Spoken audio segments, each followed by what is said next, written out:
There can be only one.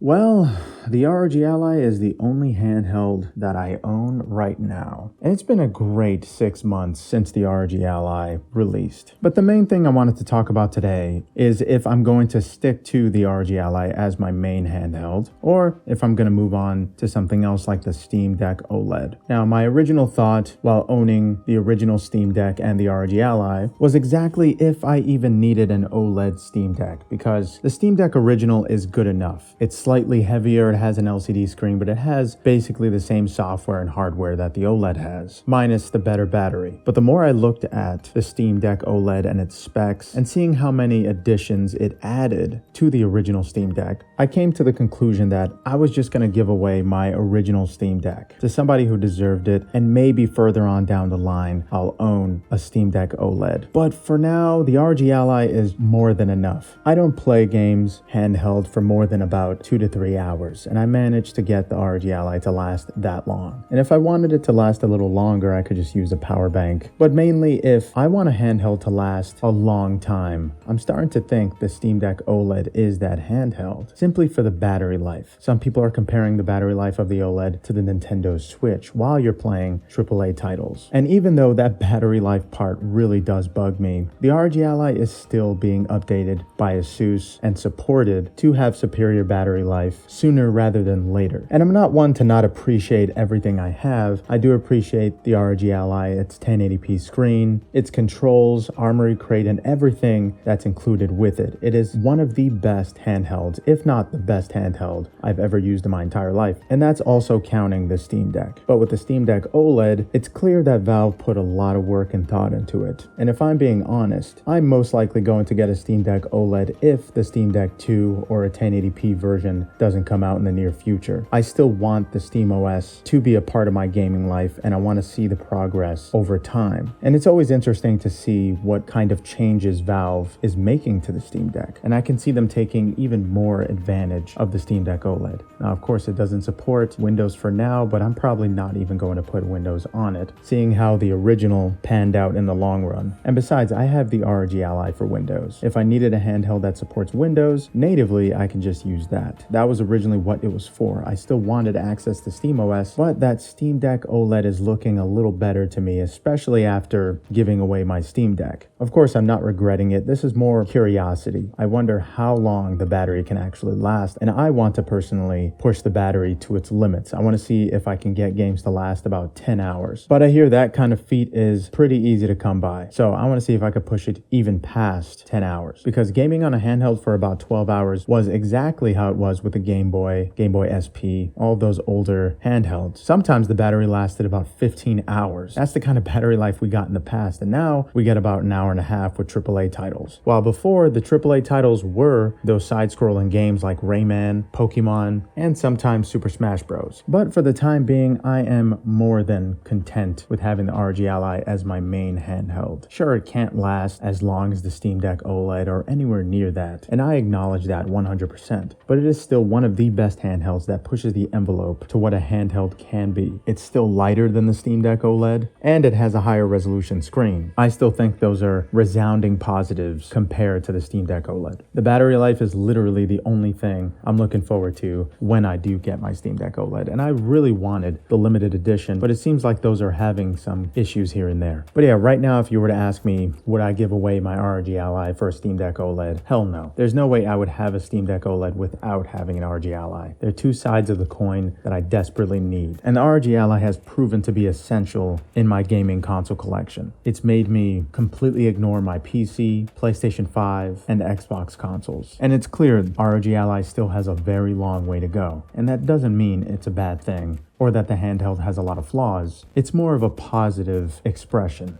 to show that I have full faith in Asus and their support in the handheld. I'm sure they're going to make it a lot better in the coming years, and most likely there's going to be an ROG Ally 2 before a Steam Deck 2. So no doubt the battery will be a lot better in the ROG Ally 2. That is literally the only thing they need to fix besides the SD card slots. location. But for now, I am highly enjoying the ROG Ally with its high resolution screen and just sheer power in its hardware. There's no way that I look at the Steam Deck OLED and the ROG Ally and think that I'm missing out on something. I feel like I have the full experience and then some, while the OLED gives you a rather unique experience for a longer time. I personally want the desktop, big picture mode, and everything at my disposal at all times, opposed to how the Steam Deck does it with having SteamOS either boot you to desktop mode or gaming mode. I prefer to have everything at the same time all at once, because that's just the way I think. If I don't have something readily available to me, I start getting a little discontent. As a tinkerer, I like to have all the tools at my disposal, and the ROG Ally successfully emulates that experience so that you have all those tools whenever you need. Like say if you're trying to launch something from big picture mode, but you forgot to add a specific type of mod to get the game to run how you want. You can just minimize into a browser, access your folders so that you can transfer all the files into their proper locations, and then just jump right back into big picture mode. That's pretty much like having SteamOS in gaming mode and desktop mode at the same time. I feel like that is more of a positive thing than just limiting someone and calling it control. It's not control on the consumer side. It's only control in terms of simplicity. And as a tinkerer, I can't help but think this way about consoles and everything like it, including the Steam Deck. But yeah, I am going to get a Steam Deck OLED because regardless of how it limits me in certain ways, I am very curious to see what kind of new heights SteamOS can reach and exactly what Valve has planned for the platform. It's been a long road with the Steam Deck and the ROG Ally so far, and I think they're both doing remarkably well, especially the Steam Deck right now. But the ROG Ally is catching up. I think with all of the tools that Asus provides their gamers, the experiences between the Steam Deck and the ROG Ally are very close in terms of customizability and seamlessness. The ease of use part, Steam Deck has 100%, while I'd say there's still a ways to go with Windows being implemented into handhelds. And a lot of other people are still not 100% convinced that Windows handhelds can be as ubiquitous as a Nintendo Switch. Now personally, if Asus plays it well and customizes Armory Crate in a certain way, some people might not even realize that they're on Windows. Armory Crate is good enough for the platform. I think if they just customize it a little more and make it a lot easier for the user to navigate through their menus and access anything that they can on Windows, then there's really no reason to minimize that and go back to Windows. But we'll see in the coming months and the next year. We're already in the new year, and hopefully that means new features with the ROG Ally and even more head-to-head competition with all of these handhelds. But yeah, let me know what you think about Steam Deck OLED versus the ROG Ally. Do you prefer an OLED screen or a 1080p screen? But thank you guys so much for watching. Hope you have a good one. Later.